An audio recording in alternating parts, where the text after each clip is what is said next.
Você já ouviu falar em colesterol bom e colesterol ruim, certo? Mas sabe realmente o que isso significa? E por que médicos do mundo inteiro estão cada vez mais rigorosos com as metas de colesterol? E por que falar de colesterol? O colesterol é uma das causas mais importantes para infarto e AVC no mundo. Mesmo assim, ainda gera muitas dúvidas. Afinal, colesterol é vilão ou mocinho? E por que algumas pessoas precisam de metas muito mais rigorosas do que outras? Neste vídeo, você vai entender o que é colesterol, por que ele causa doenças cardíacas, vasculares e do cérebro, o que aumenta e o que reduz seus níveis, como é feito o tratamento e, principalmente, por que as metas de colesterol-alvo variam de acordo com o risco cardiovascular. Tudo será baseado nos artigos mais recentes e nas principais diretrizes de cardiologia internacionais, tanto a diretriz americana como a europeia. Então, o que é colesterol? O colesterol é uma gordura essencial para a vida. Nosso corpo precisa dele para produzir hormônios, como cortisol, estrogênio e testosterona, produzir vitamina D, formar a bile que ajuda na digestão das gorduras e manter a integridade das membranas das células. O problema não é ter colesterol, e sim ter colesterol em excesso no sangue. Cerca de 70% a 80% do colesterol é produzido pelo fígado, e apenas uma parte vem da alimentação. Como o colesterol não se dissolve em água, pois é uma gordura, um lipídio, ele precisa ser transportado no sangue por proteínas, formando as chamadas lipoproteínas, ou seja, um composto de lipídio, colesterol, mais proteína. Aqui existem dois tipos principais de lipoproteínas: as de baixa densidade, em inglês Low Density Lipoprotein, ou LDL, e as de alta densidade, em inglês High Density Lipoprotein, ou HDL. O LDL colesterol, conhecido como colesterol ruim, leva o colesterol do fígado para os tecidos. Quando está em excesso, ele deposita gordura na parede das artérias, que ficam rígidas e estreitas, mais difíceis de o sangue passar. Já o HDL colesterol, o colesterol bom, faz o caminho inverso, remove o excesso de colesterol da circulação e leva de volta ao fígado para eliminação. Quando vemos o colesterol total, estamos vendo a soma de colesterol bom e ruim. Ou seja, o problema cardiovascular não é o colesterol total, mas sim o excesso de colesterol do tipo LDL ao longo do tempo, que se deposita nos vasos sanguíneos de todo o corpo e entope o vaso, impedindo passagem de sangue. Então, começamos a entender por que o colesterol LDL alto causa infarto e AVC. Quando o LDL fica elevado por muitos anos, o que chamamos de dislipidemia, ele penetra e se deposita na parede das artérias e inicia um processo inflamatório crônico chamado aterosclerose. Com o tempo, formam-se placas de gordura. As artérias ficam mais rígidas e estreitas, podendo ocorrer ruptura da placa, formando um coágulo dentro do vaso. Isso pode resultar em infarto do coração, acidente vascular cerebral, ou AVC, e doença arterial periférica. E vale uma mensagem importante aqui: magros também podem ter colesterol alto.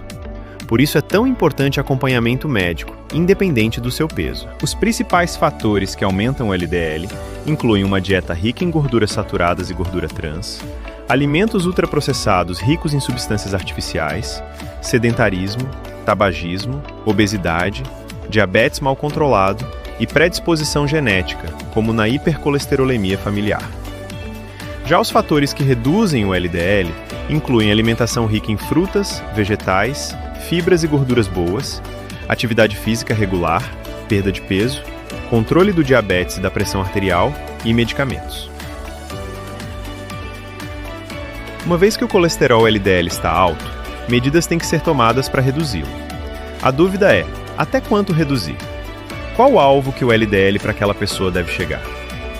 Hoje, a medicina não trabalha mais com uma meta única de colesterol para todos. As principais diretrizes internacionais concordam que o tratamento deve ser baseado no risco cardiovascular global. A ESC, European Society of Cardiology, Sociedade Europeia de Cardiologia, recomenda que pessoas com baixo risco de ter AVC e infarto do coração, o alvo de LDL deve ser menor que 115 mg por decilitro. Para pessoas com risco cardiovascular moderado, a meta é LDL colesterol menor que 100.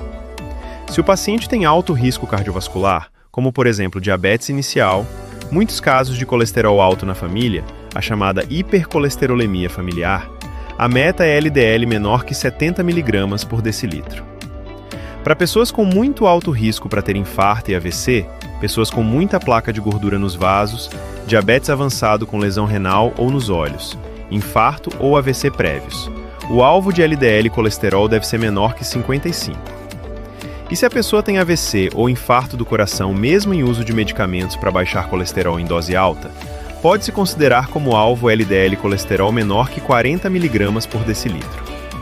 A diretriz norte-americana busca alvos semelhantes, porém utilizam calculadoras de risco, considerando idade, pressão arterial, colesterol, diabetes e tabagismo. E quanto maior o risco de infarto do coração e AVC, mais agressiva deve ser a redução do LDL. Décadas de estudos clínicos mostram uma relação clara e consistente. Quanto maior a redução do LDL, maior a redução do risco cardiovascular. Ou seja, maior o risco de ter infarto do coração ou AVC. Em números, a cada redução de 39 mg por decilitro no LDL, reduz cerca de 25% o risco de infarto e AVC. Benefício ocorre tanto em quem nunca teve esses eventos, como também em quem já teve. Estudos modernos mostram que reduções intensivas são seguras. Antigamente achava-se que reduzir LDL em excesso tinha riscos de AVC hemorrágico ou demência, mas isso não mostrou ser verdade em estudos clínicos recentes. Então, entendemos que o alvo de LDL depende do perfil lipídico da pessoa, riscos de infarto e AVC e doenças associadas. Ou seja, o tratamento de dislipidemia deve ser individualizado.